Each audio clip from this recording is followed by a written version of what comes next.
This video was made possible by Squarespace. Build your website for 10% off at squarespace.com/HAI. This train should not exist, and if it were up to the train company, it wouldn't. But it's not. You see, in the UK, trains work off a franchising system where the UK government awards contracts to different private companies to operate rail services. For example, Virgin Trains East Coast operates the East Coast route, ScotRail operates most trains in Scotland, TransPennine Express operates many trains to and from Manchester, and there are about 24 other operators. But this particular train that shouldn't exist is operated by Chiltern Railways. They mostly operate trains to smaller towns between London and Birmingham, and all their trains to London terminate at Marylebone Station. Except for one.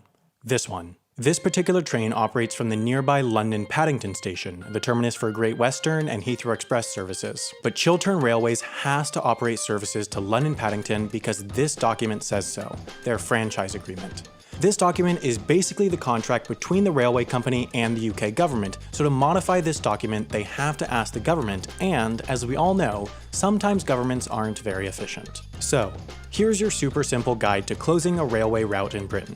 Step 1. Perform a transport appraisal. This is basically an analysis of the effects that the line closure will have on passengers, the environment, and the economy. The straightforward 3-stage 14-step process of creating a transport appraisal is explained in this handy 35-page document featuring this super user-friendly flowchart. Once you've completed that, just give it to the UK Department of Transport who will analyze your analysis. Step 2. Publish your proposal of closure, including the findings of your transport appraisal, 6 months before the proposed closure in one local newspaper circulating near the proposed closure and in 2 national newspapers for 2 weeks continuously. Step 3. Open a 12-week consultation period including public hearings where anyone who disagrees with the closure can protest. Once you've completed those 3 easy steps, then you'll hand everything over to the Office of Rail and Road who will decide whether or not you can close the line. As you might have been able to tell from my not at all sarcastic explanation, it's not easy to close a franchised rail route. But nowhere in the agreement does it say how often Chiltern Railways has to operate their route to Paddington. It just says they need to, so they operate it once per day. Now, compared to the US, where cities as big as Houston, Texas only see 3 trains a week and have stations that look like this, a daily service from Paddington probably seems normal. But the station this service goes to, High Wycombe, sees 95 trains a day from the normal London station, Marylebone. 1 train per day is nothing for a UK train route, especially from London.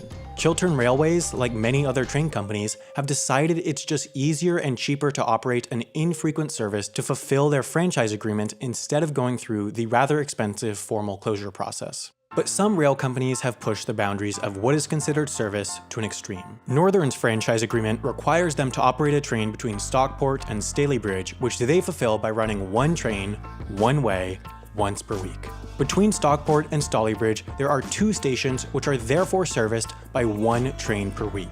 Closing stations is just as difficult as closing lines, so they won't do it. Denton Station therefore recorded only 144 passengers in the past year, while Reddish South saw just 94. 30 miles to the north, London Midland is required to operate services to Barlaston Railway Station, but companies are allowed to temporarily operate rail replacement buses during maintenance. This company, however, has interpreted temporary as 13 years, as they've operated rail replacement buses to this station since 2004 to fulfill their obligation. The Chiltern Railway service from London Paddington to High Wycombe is definitively unprofitable. On many days, there are 0 passengers. On the day this footage was filmed, there was only 1.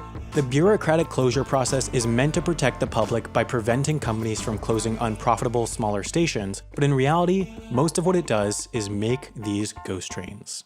If you've just realized Ghost Train is a great band name and want to make a website for your new group, you should try Squarespace. Squarespace makes building a website super simple with their customizable templates, powerful website builder, and 24/7 award-winning customer support. They even sell domains, and the good news is that ghosttrain.band is available. Having a web presence for whatever you do is incredibly important, since that will be what shows up on Google when someone searches for you. The good news is that you can build your website with Squarespace for 10% off by going to squarespace.com/HAI. I've used Squarespace for years because it just works, and you should too by going to squarespace.com/HAI.